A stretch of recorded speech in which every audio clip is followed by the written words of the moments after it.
Saludos a todas y todos. Vamos a iniciar una nueva etapa del programa Pensamiento Vivo del Teatro Ecuatoriano. Y para eso queremos agradecer al licenciado Camilo Restrepo Guzmán, presidente de la Casa de la Cultura Ecuatoriana, Benjamín Carrión, y a la institución por su apoyo. El hecho escénico produce pensamiento. Rastrearlo y ubicarlo nos permitirá entender el lugar de la ficción en la sociedad y de qué manera el teatro reproduce y transforma las ficciones que se traman y circulan en una estructura social. Por lo tanto, desde mi punto de vista ya no se puede hablar solamente de épocas del teatro ecuatoriano, también de posiciones. Definirlas a partir de ese pensamiento es seguramente lo que nos puede proporcionar una visión más noble del desarrollo escénico en el país. En definitiva, poner en acto la palabra, las acciones y el trayecto de quienes han sido parte importante del quehacer teatral del país son elementos que fundamentan este proyecto al que le hemos denominado el pensamiento vivo del teatro ecuatoriano y que de alguna manera tiene sus antecedentes en el libro Los sonidos del pensar en el teatro y la danza, publicado por la Casa de la Cultura. En definitiva, se han considerado una serie de entrevistas con actores, actrices, creadores, creadoras, hombres y mujeres que serán citados a compartir sus experiencias en el espacio idóneo del escenario para producir un documento visual a partir del cual acercarnos a quienes desde la dramaturgia, la dirección o la actuación son parte del desarrollo del teatro ecuatoriano, que desde sus respectivos contextos locales, regionales, nacionales, han logrado importantes proyecciones tanto dentro como fuera del país.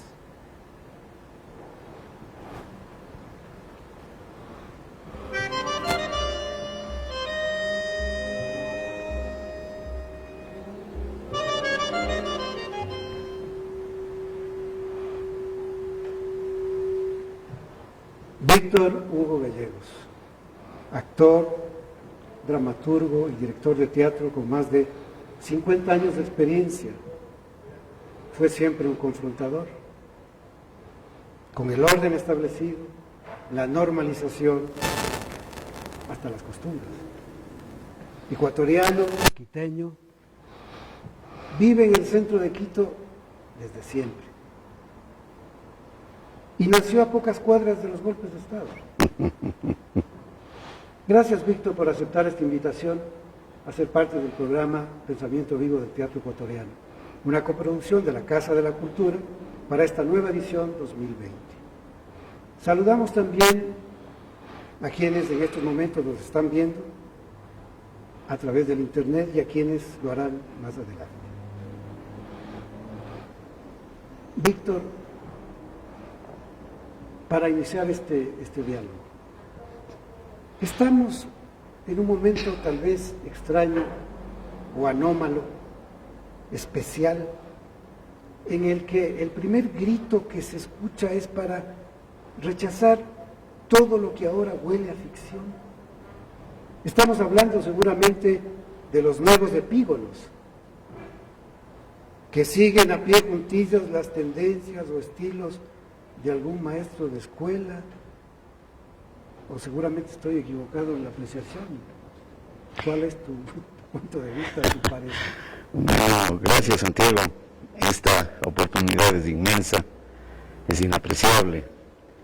Somos amigos desde siempre contigo, compañeros de tabla, de camerino, de discusión con un cafecito por delante. No siempre hemos estado de acuerdo y eso ha sido bueno y productivo. Yo estoy feliz de que esto esté pasándome, no lo creo, pero es bien importante una experiencia de este tipo en la trayectoria de mi vida. Esto que tú dices, me parece que a lo mejor es un grito un tanto pasajero, no va a tener una raíz muy profunda, y no digo porque quienes lo emiten no sean creadores auténticos o profundos, sino por el hecho mismo del contexto en el cual estamos viviendo, en esta sociedad que ha aceptado la digitalidad, que definitivamente está entregada a la virtualidad. Y pareciera que esas dos cosas facilitan un poco el hecho de la ficción, pero resulta que el arte en realidad es ficcional, es hacedor de ficciones, porque de otro modo, lo que en muchas ocasiones la gente ha reclamado o ha puesto como uno de los defectos del teatro, digamos, entre comillas, es que para qué me voy a ver obras tristes, obras trágicas, si mi vida y la vida del país es triste y trágico. Y creo yo que no solamente por esa razón es que creamos la ficción, sino que la ficción nos permite definitivamente configurar y transfigurar esa realidad que nos acogota. De otro modo, no podríamos sobrevivir. El arte va en esos caminos. No es para la evasión, no es para irme corriendo después de ver una cosa simpática, ¿no? Es para que yo pueda reflexionar con un poco de calma, restituirme la humanidad para poder ver qué es lo que está pasando en la realidad histórica de mi país, en la relación histórica con mi gente, con nuestras gentes. Entonces creo que ese grito de querer anular la ficción en el arte no tiene mucho asidero, ¿no? No va a tener eco ni trascendencia, creo que será no, momentáneo. porque Obedece a la novedad. Momentáneo, y por la novedad parece que de algún modo cunde. Pero estamos viendo que incluso cuando se hacen los, ¿cómo se llaman estos? Estos actos inmediatos, los performance, hay que crear ficción. No es posible desprenderse de la ficción para poder crear ese acto, ¿no? Destruir la inmediatez, seguramente. La inmediatez dejará cuestionamientos bien serios a quienes un poco participan en ese hacer, ¿no? Tanto de quienes ven como quienes lo hacen, y quedarán como necesitados de ver más, de que se desarrolle un arte teatral, una teatrización, que a lo mejor ya hablaremos más adelante. Sí, porque es un término importante que has acuñado por la experiencia, ¿no es cierto?, que te lleva a una conceptualización y que define un momento del proceso creativo, teatrizar. Sí, en efecto, me preguntaba alguna vez, haciendo alguna cosita en papel maché, algún útil escénico, ¿qué es lo que estamos haciendo cuando hacemos un traje, hacemos un nudo,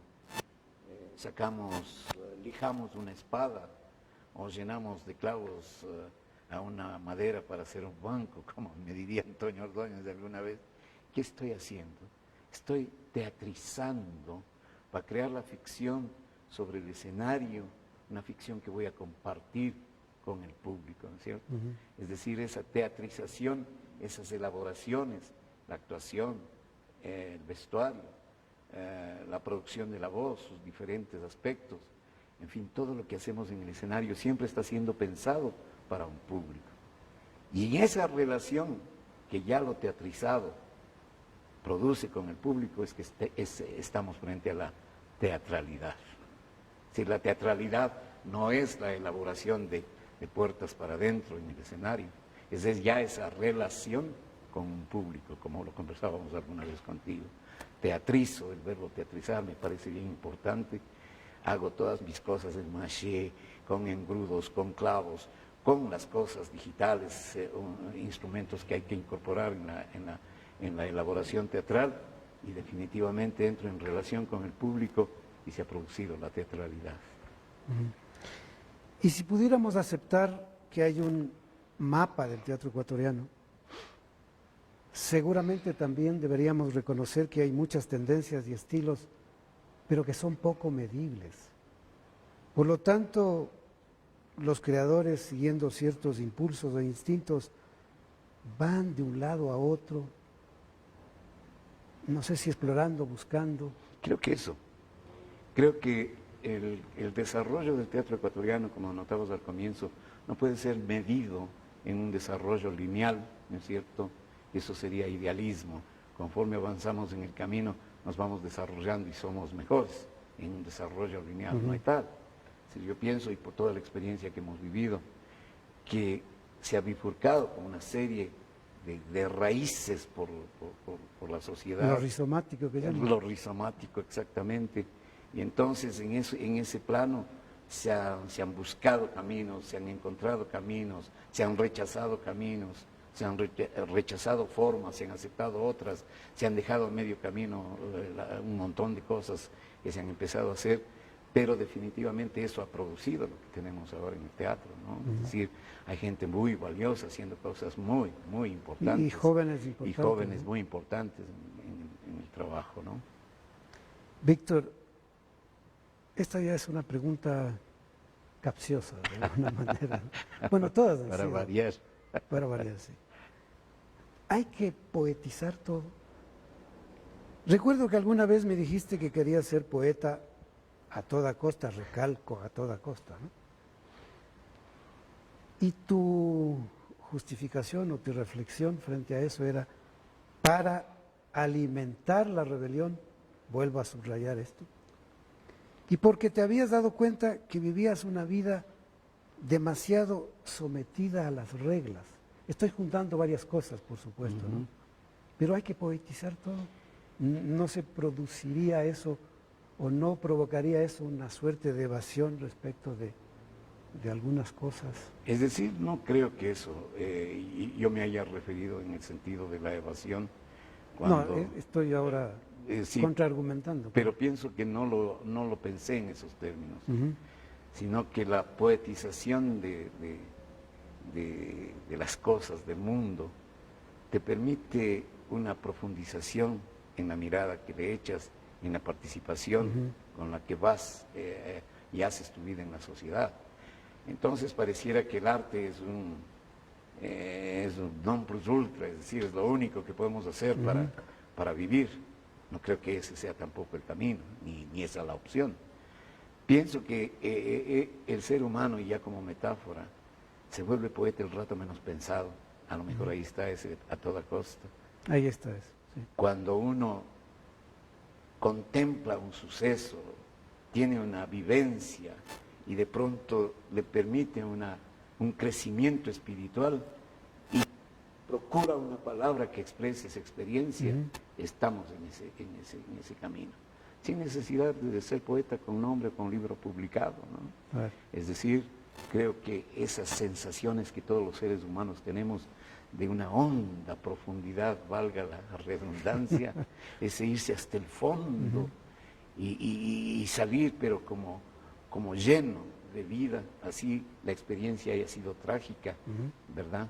Es decir, es lo que nos permite seguir viviendo. Y ahí es cuando nos queremos dedicar ya con cierta especialización a escribir uno que otro poema.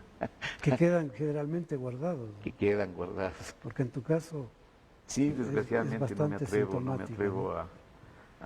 O a lo mejor saludablemente no me atrevo a que salgan todavía. Voy a insistir con esto de haber guardado tanto tiempo tus poesías.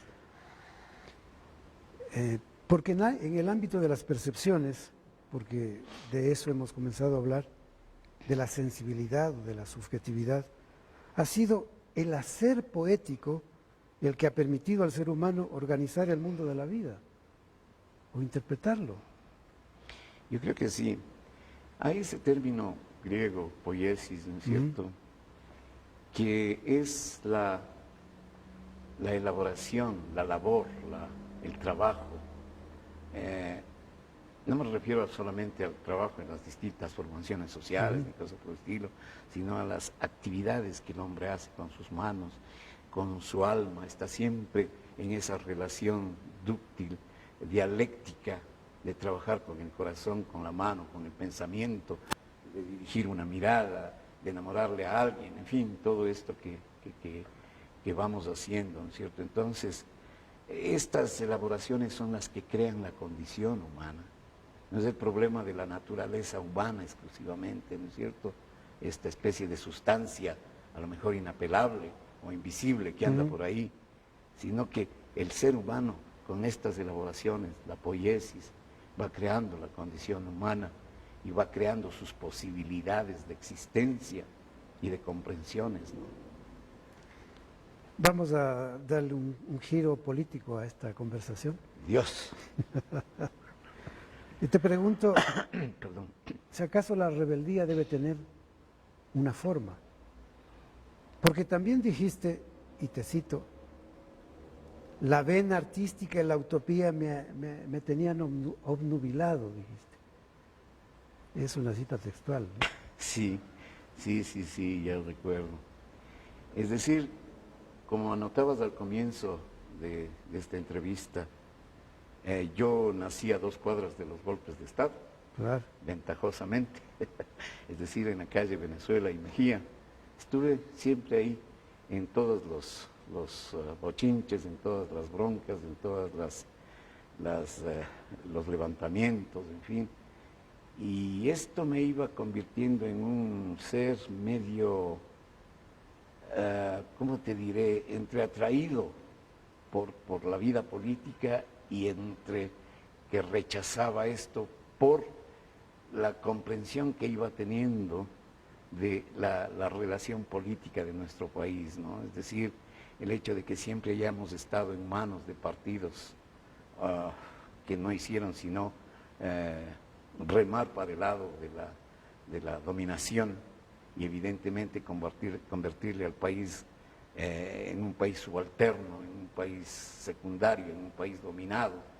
Es decir, me iba creando esta opción de la rebelión, de la rebeldía, y estas comprensiones de las que hablé hace un momento también me tenían ocupado, pensando cómo hablar, cómo decir esto, y a veces salían versos, ¿me entiendes? Es decir, a esa nubilación a lo mejor yo me refería, ¿no? Pero está de por medio de la utopía, ¿no es cierto? Es decir, este elemento que permitía vislumbrar de alguna manera aquello que no ocurría, pero que podría estar en un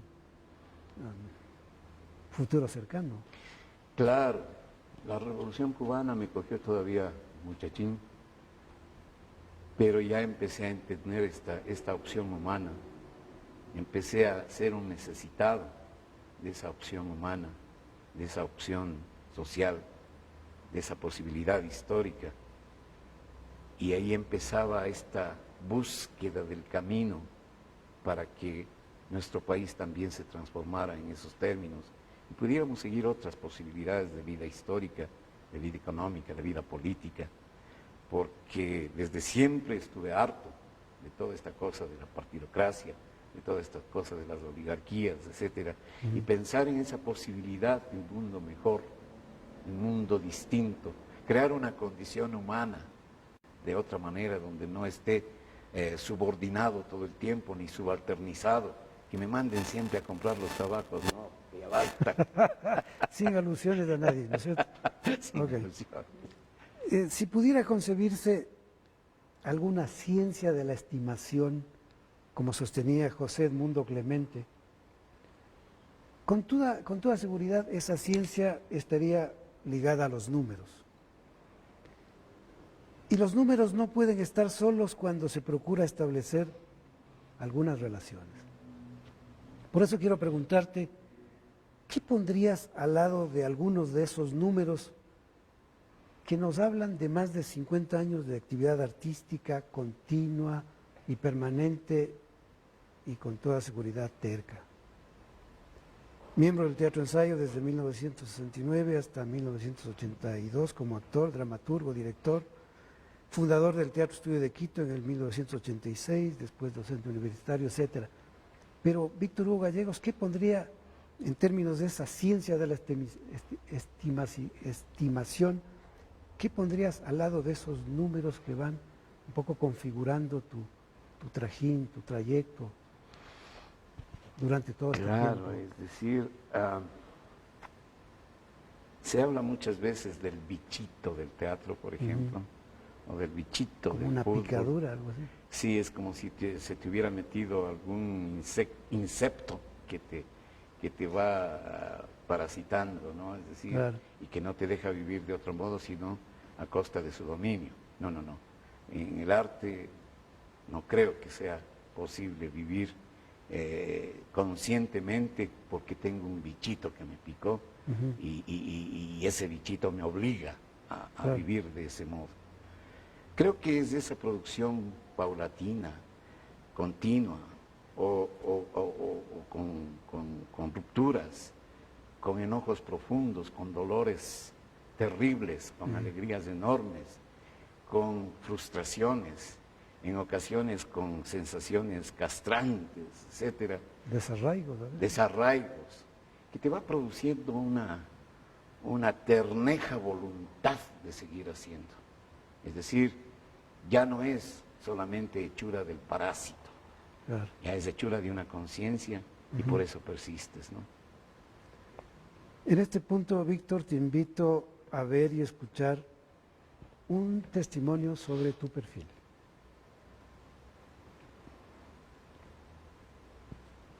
Tarea difícil hablar del Víctor Hugo Gallegos, primero porque es un hombre multifacético, pero que ha centrado toda su atención particularmente en lo que es el teatro. Y desde ahí, y desde su condición de actor y director, es un gran creador, ¿no? Sin exagerar para nada, pienso yo que es uno de los mejores hombres de teatro que hay en este país. Primero por su habilidad como actor y segundo por su formación y por su conocimiento. Es un tipo que tiene mucho conocimiento, mucho a su haber, tiene un don extraordinario que es el de ser un gran lector y entonces esto pues contribuye mucho y cada vez más para que él sea un hombre de cultura, un hombre extraordinario en ese sentido.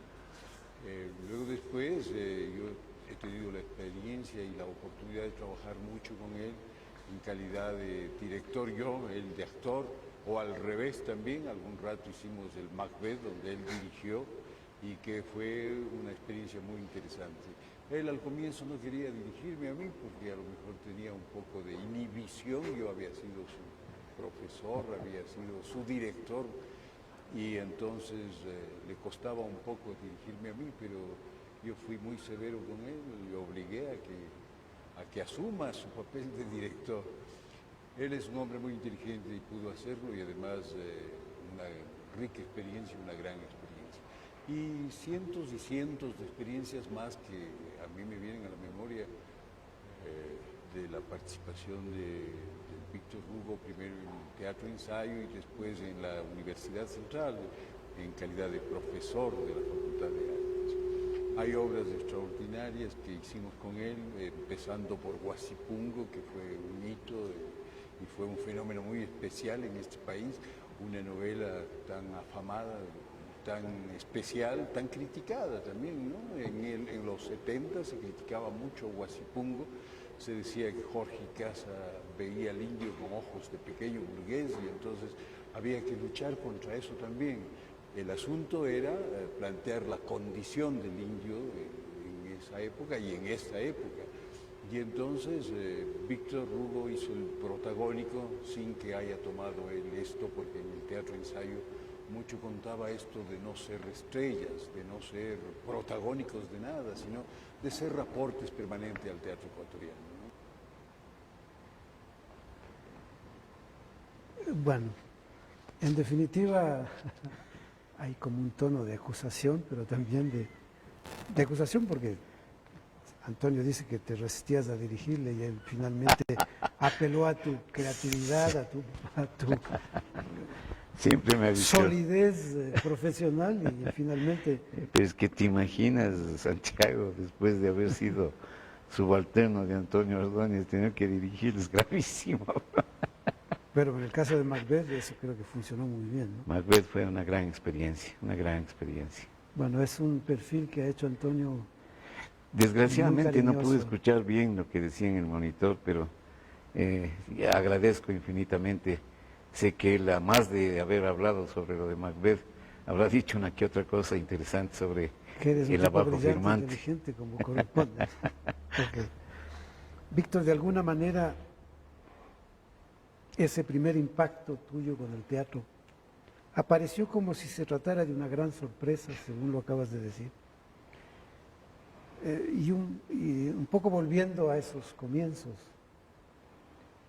porque mientras tanto, en ese momento en el país ocurren diversos acontecimientos políticos que precipitan la caída del gobierno y la llegada al poder de una junta militar, estamos hablando de los 60, 70, que provoca la intervención de la Casa de la Cultura ecuatoriana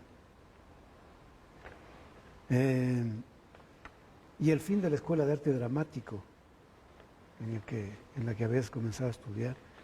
2 años de estudio, evidentemente, y uno en el teatro ensayo, o más, no sé, para ese momento histórico, ¿no? Y contabas tú que al regresar de una gira por Otavalo vieron que el edificio de la Casa de la Cultura estaba rodeado de tanquetas. Dices, nos quedamos en la cochina calle y de ahí a ensayar en el ejido. Pero a mí ya me había tocado la fibra del teatro. ¿Cómo fue esos momentos? ¿Cómo ahora, ya con esta distancia de por medio, pueden mirarse o entenderse?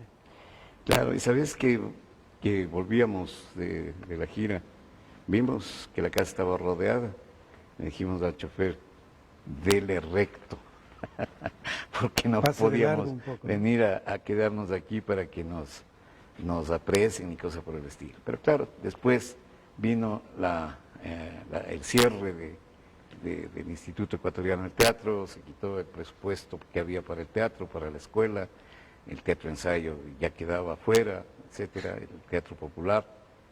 Y eso era, nos quedamos en la cochina calle, no teníamos un lugar donde ensayar, pero fue como no diríamos automático, sino como normal. Cruzamos a las 6 de diciembre y fuimos a trabajar en el ejido, es decir, empezamos a continuar, ¿no? Y claro, luego de eso hubo un sinnúmero más bien dicho, fue un periplo de ir por aquí y por allá, tratando de encontrar un local para trabajar. Trabajábamos en casa de Antonio Ordóñez, trabajábamos en galpones que nos prestaban en la Universidad Central, hasta que conseguimos que nos presten el teatro de la Escuela Municipal Espejo, donde Antonio fue estudiante.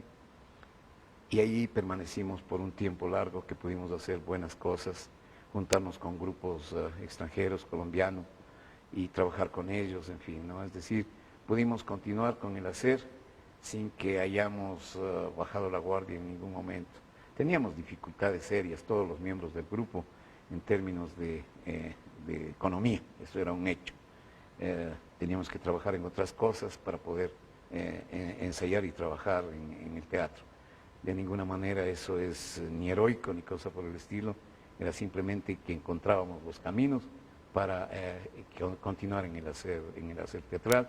Y cada vez hacíamos mejor teatro, estudiábamos mucho, salimos de giras, fuimos a festivales internacionales, hacíamos talleres afuera, dando y recibiendo, es decir, talleres.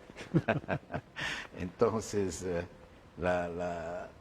el desarrollo del equipo se fue dando, evidentemente con posteriores deserciones o separaciones, en fin, que se fueron dando también. Volviendo al asunto de la rebelión que se vuelve una consigna o la causa que se convierte en el carácter distintivo de tu trabajo y que consiste en dar fines a tu proyecto de vida y aspirar siempre a esos fines de manera coherente con los principios, con el ser lúdico. Dijiste, me daba cuenta de que en realidad hice una vida demasiado sometida. ¿A qué te referías con eso? Juntando todos estos elementos, por supuesto. ¿Qué habré querido decir con eso de que hice una vida demasiado sometida? Lo estoy juntando, ¿no? Que a lo mejor Rebelión, no me permitía buscar las otras opciones que hacen también la vida, ¿no? No sé, afianzar mi situación económica, poder tener una familia con cierta tranquilidad. Claro. Y no estoy acusando al teatro, no digo que el teatro me ha sometido, ¿no? Sino más bien es al revés, es decir, yo no quería someterme a esta vida doméstica,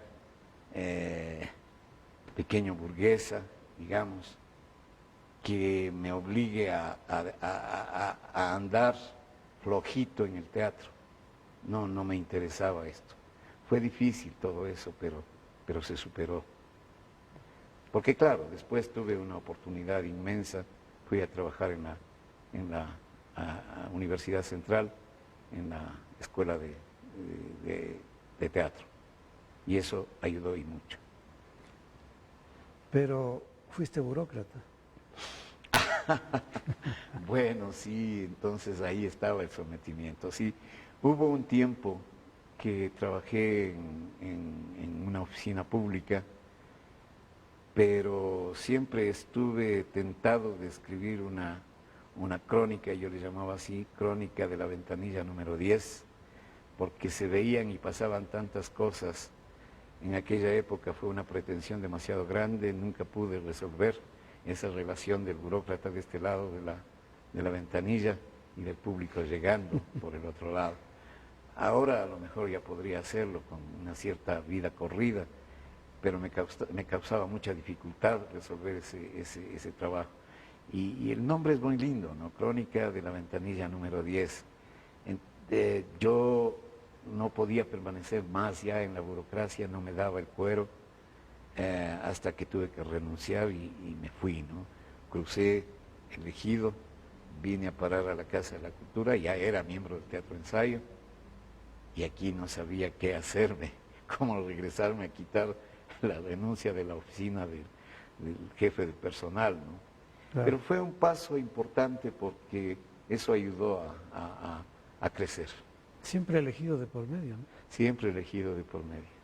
Siempre ha sido el parque que ha habido que atravesar en una u otra dirección. Siguiendo con la parte anecdótica, creo que se llamaba Luis Alfonso y le decían el Foco Chiriboga, Sí. un ex compañero que creo que vivió en Venezuela, ex compañero tuyo. Creo que él alguna vez te sugiere ir a la Casa de la Cultura, donde se reúnen escritores y poetas, ¿no? Y la justificación tuya era poder salir del aislamiento. Es decir, ya había como una constancia de eso, ¿no? Más tarde el Foco Chiriboga te dice que han abierto una escuela de arte dramático en la misma Casa de la Cultura, 1986. Uh-huh. 68. Sí.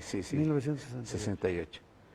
Claro, los dos desde el colegio queríamos un poco ser poetas, no sabíamos cómo hacernos poetas. Y una de las formas una vez fue visitar el anfiteatro de la Facultad de Medicina comiendo mote para ver cuán resistentes éramos, ¿no? Pero bueno, eso no nos hizo poetas para nada, solo odié la carne por mucho tiempo. Y él encuentra que aquí había, como anotas, la Escuela de Arte Dramático en el Instituto Ecuatoriano del Teatro, y nuestro interés de vincularnos con escritores y poetas seguía como más alto que el hecho de entrar a la Escuela de Arte Dramático. Vinimos para ver si es que matriculándonos en esa escuela podíamos vincularnos con poetas y escritores. Ya de veras, ¿no? Ya de veras, es decir, a ver qué nos pasaba.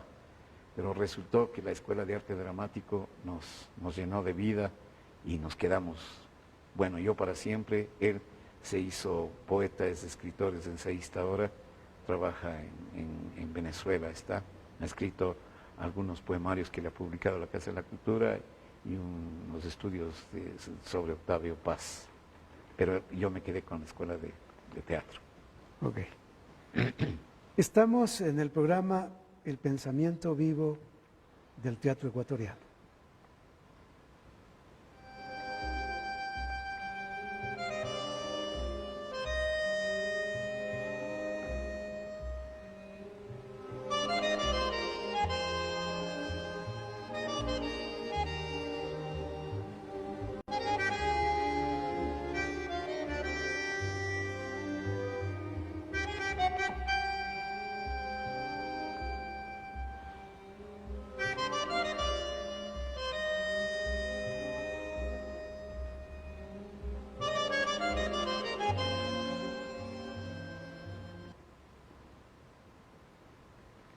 Gracias por seguir con nosotros. Gracias otra vez, Víctor.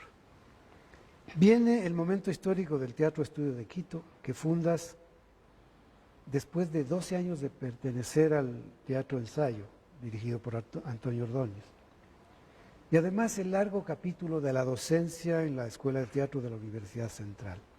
Primer espectáculo del Teatro Estudio de Quito, te reencuentra con un texto clásico, El Zoológico de Cristal, de Tennessee Williams. Más adelante, Las Brujas de Salem, una puesta en escena muy recordada hasta hoy. Los Invasores. Un par de obras cortas también de Tennessee Williams. Y esta travesía del grupo que le lleva o te lleva a la escritura de la obra Macbeth de Shakespeare. Y en este año, el estreno del Bufón y su Rey, dramaturgia y dirección, conjuntamente con el grupo Distópico Teatro. Sí, es un recorrido larguísimo, ¿no? Largo, ¿no? Sí, sí, sí. Con el Teatro Estudio de Quito fue una experiencia muy importante que sí me la impuse un poco. Fue un acto muy de independencia, muy del mí mismo. Otro ¿no? acto de rebeldía, ¿no? Otro acto de rebeldía. Pero no fue por rebelde que me fui del Teatro Ensayo, ¿no? Eso hay que quede claro, ¿no? Que quede claro. Entonces me dije, sí, veamos, cuán capaz soy de trabajar, de tener de hacer un grupo de teatro, de ir por este camino. Y sí me fue dando resultados. Fue una etapa muy intensa de estudio, de trabajo, de prueba, de laboratorio. Y fuimos trabajando textos clásicos, como tú anotas, pero ya desde entonces iba descubriendo una cosa que me parece importantísima, que el actor no es actor nada más, el actor es un intérprete. Y en esto que sí se ha dicho, así se ha nombrado al hombre de teatro que está sobre el escenario, el intérprete, se ha dicho a veces con un poquito de ligereza, pero esto de ser intérprete es absolutamente esencial para nombrar a este hombre que teatriza sobre el escenario, que crea su discurso actoral y que entra en esa relación de teatralidad a través de su cuerpo, su voz, su inteligencia, su sensibilidad. Creo que el actor de teatro es el fundamento, la esencia, la condición del teatro, el actor creando las ficciones como las crea, ¿no? Fue este proceso el que me fue dando la comprensión de eso. Entonces ya no se me planteaba exclusivamente la imitación de estados de ánimo, ¿no? Ya no era el asunto de yo ponerme en el lugar de ese personaje, de ese ser de ficción, para ver cómo me va a funcionar mi emocionalidad. Es decir, no estoy queriendo atacar para nada la propuesta stanislavskiana ni cosa por el estilo, porque ahí habían y se pronunciaban muchos cambios y se llegó a Meyerhold, que dio el paso adelante, digamos, en relación a la propuesta de Stanislavski. Pero ¿qué pasa?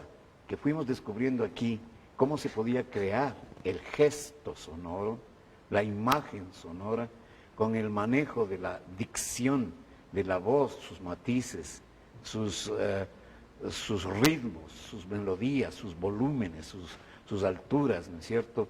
Entonces ya no era simplemente la reproducción de un sonido por un estado de ánimo como se podría ver en el cotidiano.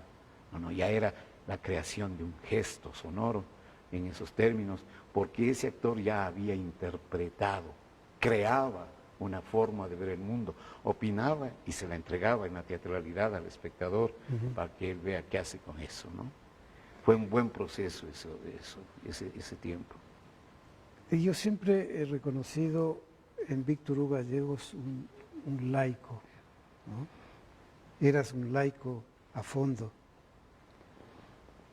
Y ahora vamos a escuchar y ver otro testimonio de alguien que te aprecia y te quiere de verdad.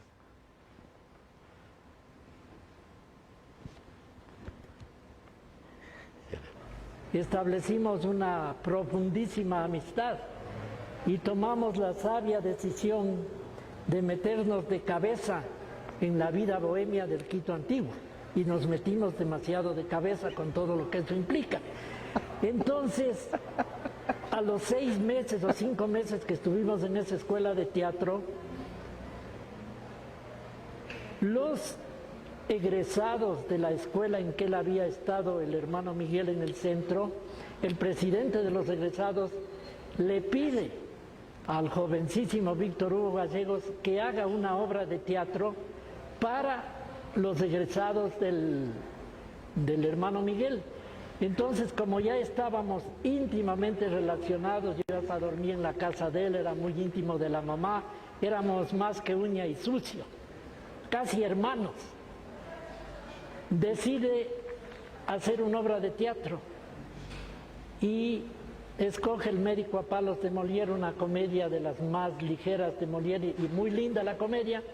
Se pone él de director, me pone a mí de protagonista y a un compañero que estaba en teatro, el arquitecto Fausto Jaramillo, le pone de escenógrafo. Yo fui llevando una compañera de la facultad para que haga el papel de la coprotagonista y con el Víctor Hugo conseguimos en el centro de Quito, a base de amistades, 2 chicas más y montamos El médico a palos, y el grupo, como éramos muy seguidores del poeta Rubén Darío, se llamó el Grupo Azul. Y el Grupo Azul fue mi primer grupo independiente y el primer grupo independiente de Víctor Hugo Gallegos, que además hizo para un muchacho que empezaba en teatro un montaje muy interesante. Luego estuvimos en un montaje de la escuela de teatro que ya se acababa por esas razones de la época, y 2 argentinos que vinieron, 2 jóvenes argentinos que vinieron, Marta Esbiza y Joel Novoa, trajeron el método de Grotowski y hicieron una especie de happening catártico que se llamó Muestra 69 y más, en la que participamos Víctor Hugo y yo también. Y luego el Antonio Ordóñez, que tenía ojo de lince, entonces nos llevó al teatro ensayo a los que quedábamos de la escuela, que ya desapareció, y participamos en un excelente montaje de Antonio, topografía de un desnudo de Jorge Díaz, y enseguida montamos Huasipungo, que es una de las obras que más público y más emblemática que ha tenido este país. Fue un montaje increíble. Para nosotros muy jóvenes eso era como natural, es decir, en muy poco tiempo, en año y medio, participamos en todo eso. Y Víctor Hugo Gallegos hizo el papel coprotagónico de Huasipungo, don Alfonso Pereira, y lo hizo de una manera impresionante. Para mi criterio, el mejor actor de Huasipungo es el coro, 20 personas ahí, y el actor individual que brilló, que apenas tenía 21 años, fue Víctor Hugo Gallegos. Bueno, ahí está lo que dice Ramón Serrano, ¿no? Compañero, amigo. Sí, nos metimos de cabeza en la vida bohemia de largo de Quito. recorrido, ¿no? Largo e intenso recorrido. Sí, sí, sí. Me hace acuerdo de un montón de cosas, ¿no? Fueron años intensos, de una gran amistad. Fuimos siempre muy solidarios, Ramón conmigo, con él. Y en eso no parábamos nunca de hablar del teatro, ¿no? Es decir, salíamos de aquí, nos íbamos a un cafetín, pedíamos el cafecito, pero después nos tomábamos un pisquito y seguíamos conversando y hablando de teatro. Fueron siempre momentos de lucidez, ¿sí? Y que nos aclaraban mucho las ideas que teníamos sobre el teatro y cómo hacerlo, ¿no? Lo que él dice es absolutamente cierto, fueron épocas muy intensas, muy de aprendizaje también. Hablemos del poeta Víctor Hugo Gallegos. Hay lecturas tuyas, eres un lector empedernido, ¿no? Y también hay una vasta y considerable producción tuya que todavía no ha visto la luz. Uh-huh.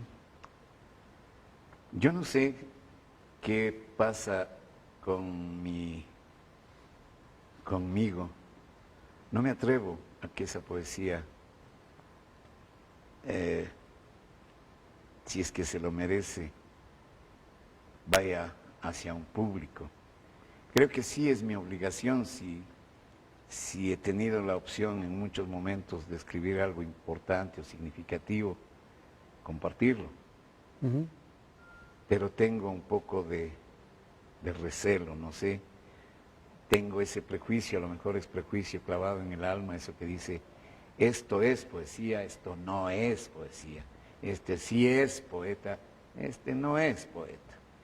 Que me parecen un poco frasecillas para a lo mejor darle una importancia al hacer poético grande, ¿no?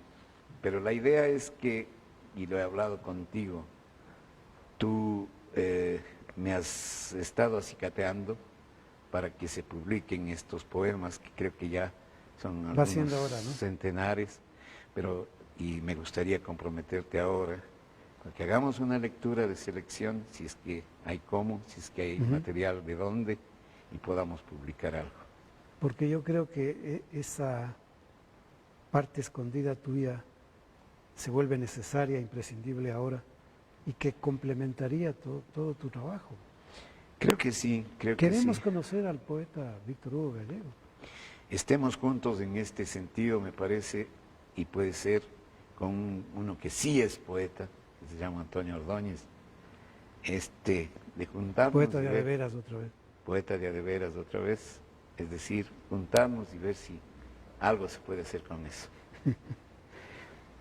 Bueno, está el compromiso de por medio, ¿no? Donald Kuzpit decía que el arte mantiene su atractivo mientras perdura la ilusión de inmortalidad. Desde la Ilustración la idea de inmortalidad se ha vuelto casi obscena, ¿no? Ya está anacrónica. Otto Rank, por su lado, decía que el arte es la voluntad nacida del miedo a la vida, de otorgarse uno mismo la inmortalidad. Y por último, otra vez José Edmundo Clemente, sentenciaba que en el arte, como en la vida concreta de todos los días, la eternidad son los que quedan. En definitiva, Víctor Hugo, hay una sensación de inmortalidad, como sostiene Lefort, vinculada con la idea de un lugar que no puede ser arrebatado. Y tu lugar, ese de la inmortalidad, ha sido y es el teatro. Sí, creo que entendiendo la inmortalidad un tanto como metáfora. Como metáfora, claro. Evidentemente. Pero sobre todo un lugar que no puede ocupar nadie más. Sí, el ser humano es eso, es único y es múltiple. No puede pensar en que no se ha propuesto nunca pensar en su propio contorno y buscar ese quién es, quién soy, ¿no es cierto? Esta cosa tan importante de saber de dónde salgo y cómo vuelvo a mí mismo, ¿no? Cómo conozco al otro y cómo vuelvo a mí mismo. En esa relación entiendo que uno quiere vivir más, quiere vivir siempre, y que si entiende que el teatro le permite esto, pues quiere permanecer en el teatro. Yo siempre hago referencia a esa noción de lugar, ¿no? Que tiene que ver con la apropiación, pero también con el desprendimiento. Pero nuestro lugar, o el lugar que hemos podido ocupar, ya no será llenado por nada ni por nadie. Esa es la noción de inmortalidad, porque nadie ocupará ese lugar. Es un lugar que yo dejo y que preservarán los otros, como dice Por eso mismo te decía yo hace un José momento, Mundo Clemente, ¿no? ese lugar mío, ese saber de mi contorno, para poder irme a reconocer con el otro, los otros, es importante y saber a dónde vuelvo, ¿no? Vamos a ver un último testimonio, esta vez de alguien que compartió las aulas en la... Me sonrío porque es la referencia maestro-discípula, como maestro y Margarita, ¿no? Veamos qué nos dice ahora esa exalumna tuya. Veamos. Melómano total, con una voz maravillosa. Le gustaban las voces ronquitas como la mía. Estaba en eso, ¿no? Al final de Uburrey yo cantaba un pedacito de una de las partes de Uburrey y siempre disfrutaba eso de la pastosidad de mi voz, no sé. Y bueno, fue un montaje muy lindo. Lo presentamos en agosto, mes de las artes, Nueva Manta. Comenzó una amistad muy bonita, muy bonita. Además porque en ese tiempo mi hijo tenía 1 año y medio y lo que te contaba, mi hijo se metía, lo teníamos en una caja grande en la facultad con muchos juguetes, pero después ya aprendió a salirse y se metía en la escena y él nunca se problematizó de eso, ¿no? Lo integrábamos como un palotín más, hasta tal punto que alguna vez el Omar salió en una función de palotín y bueno, como era una farsa grotesca se prestaba para justificarlo. Eso fue también bonito porque una como madre soltera necesita que la sociedad te acoja en esa diferencia, ¿no? Y bueno, yo creo que todos mis maestros en eso sí fueron muy amables conmigo. Siempre le molesto y le digo, hábleme al oído, maestro, porque tiene una voz maravillosa. Y tengo un recuerdo que cuando yo salí de la facultad andaba ensayando y escribiendo Débora al fin, y tenía un primer esqueleto, un primer borrador en mi apuro de presentar rápido una obra, ¿no? Porque uno cuando sale cree que de pronto el proceso de creación es como en la facultad, que en 6 meses ya sale una obra y después te das cuenta que las obras tienen su propio tiempo y ameritan su propio tiempo, que no hay apuro. Entonces en uno de esos apuros le dije, maestro, yo escribí esto, léame. Y él se dio el tiempo para leerme y me dijo algo muy sabio. Me dijo, aquí hay un montón de ideas todavía son ideas, pero los personajes no están hablando por sí solos. Déjalos que hablen solos, porque si no los estás manipulando. Es Diana haciéndoles hablar ideas y los personajes no hablan ideas, los personajes están en situaciones. Y entonces tienes que encontrar cuáles son las pequeñas situaciones en las que están estos personajes. Y bueno, yo tenía 23 años y me dejó así como, wow, no era tan fácil. Escribir no era tan fácil. No era poner ideas en un papel. Y fue un consejo maravilloso que yo lo tengo así como, sí, falta. Vamos a ver en qué situación les pondré a estos personajes, tal como me lo dijo. Yo creo que es súper necesario mirar atrás y darnos cuenta que estamos subidos en los hombros de nuestros maestros.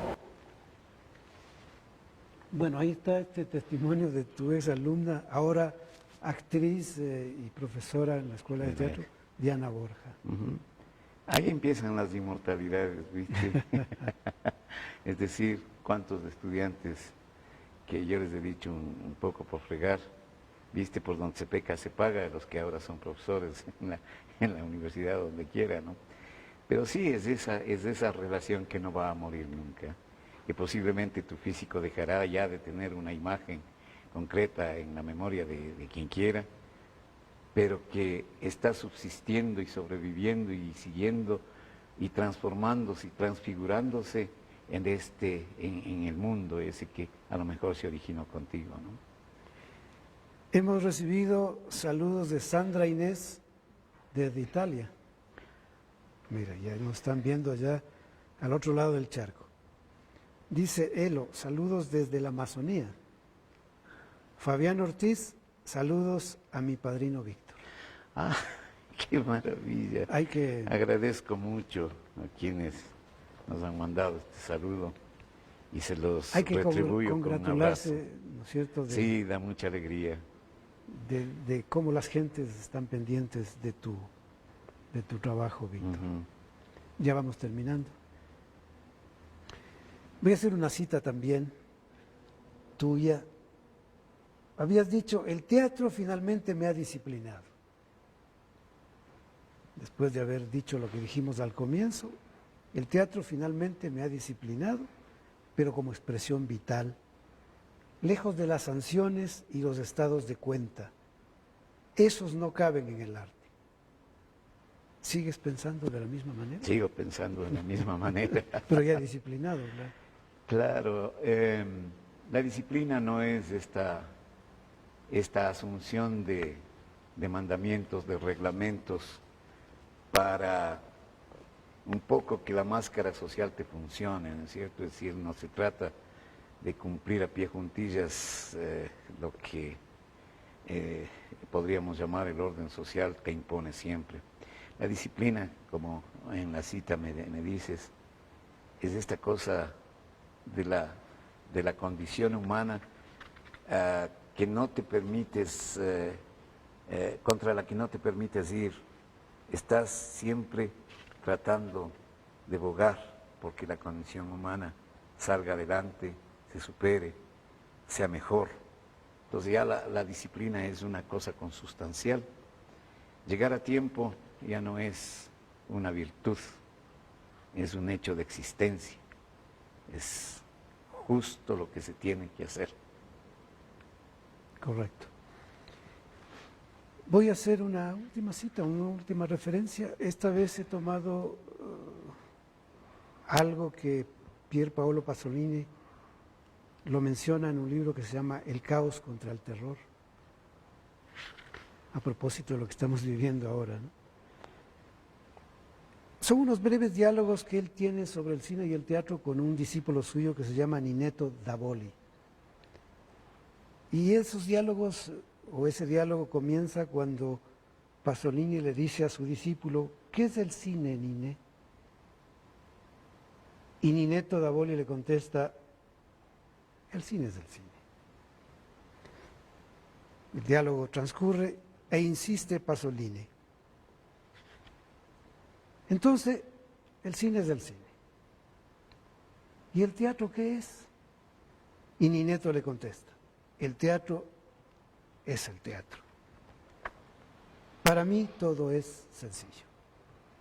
Yo creo que esta es puede ser una gran conclusión para ya no entrar a más debates, ¿no es cierto? El teatro es el teatro.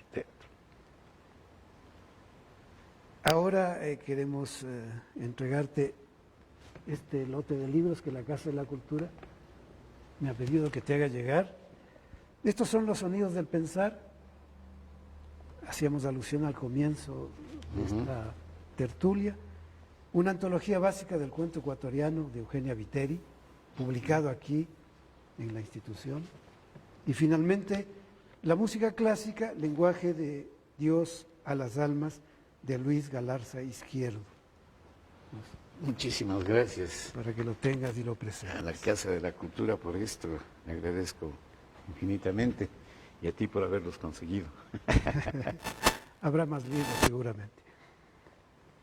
Lo que constituye el pensamiento y las líneas de acción de Víctor Hugo Gallegos como actor, dramaturgo y director son fácilmente rastreables en cada uno de sus trabajos. Gracias otra vez por tus reflexiones y tu pensamiento. Y queremos anunciarles a nuestros amigos, a nuestras amigas, que nuestra siguiente invitada a este programa, a este proyecto, El Pensamiento Vivo del Teatro Ecuatoriano, será la actriz, creadora María Dolores Ortiz. El martes 24 de marzo, siempre a las 17 horas, a las 5 de la tarde, en este bello escenario del Teatro Prometeo. Muchas gracias a todos por habernos escuchado y visto. Otra vez gracias a ti. Gracias, Santiago.